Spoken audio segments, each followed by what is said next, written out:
Welcome to the North State Breakdown with Benjamin Nguyen. Today will be the first installment of our new series, Fast Facts. Let's discuss District 1 Supervisor Kevin Crye and allegations of his misuse of power. At the October 15th Board of Supervisor meeting, District 2 Supervisor Tim Garman alleged that Crye, who currently serves as the chair of the Shasta County Board of Supervisors, appears to be using his position to manipulate and intimidate individuals for his own personal gain. Recently, Shasta County Assessor Recorder Leslie Morgan shared her concerns about Crye's behavior. In an email to Garman, Morgan wrote that Crye's visit to her department was not just a simple inquiry. She described how Crye asked about his daughter's difficulty buying a home and then began questioning her staff about internal processes and property exemption values. But it didn't stop there. Morgan noted that Crye asked if any of her staff had concerns or issues to report, offering they can share anonymously with him directly.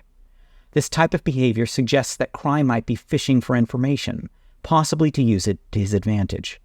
Leslie Morgan herself calls his actions inappropriate, describing them as an attempt to leverage his influence. Then there's the case involving Shasta County Superintendent of Schools, Mike Freeman.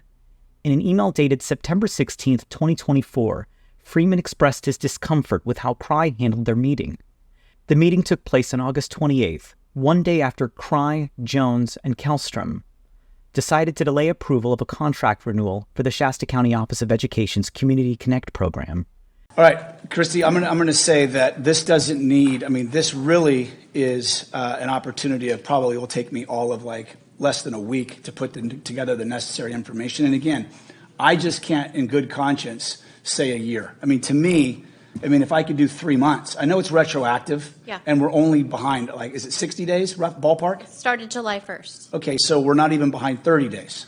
So, and I get it. I know with many department heads, we've had the conversation about private industry versus government, but I don't think kicking the can down a year is necessary. It'll take me a week. Instead of focusing on the matter at hand, Crye came to the meeting prepared to pitch his own Ascend program, a personal business venture.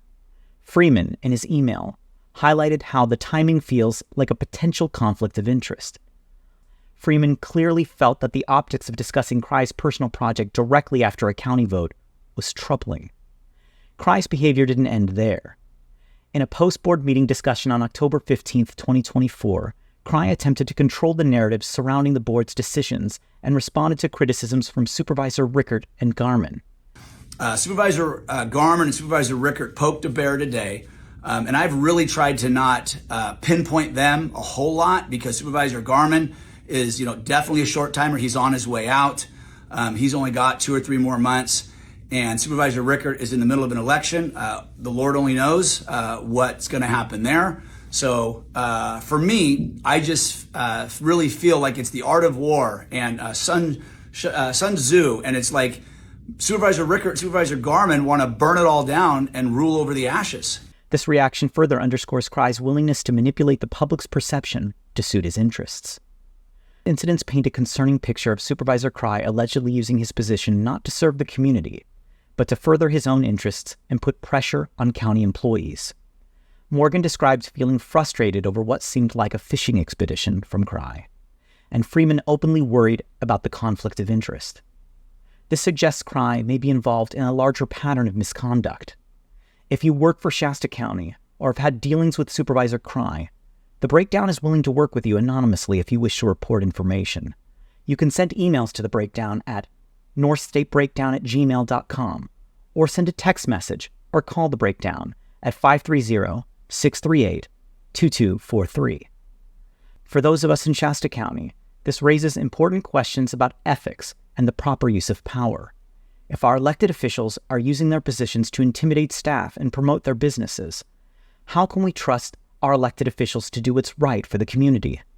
It's time for accountability, and we as a community must demand better. And that's a fast fact.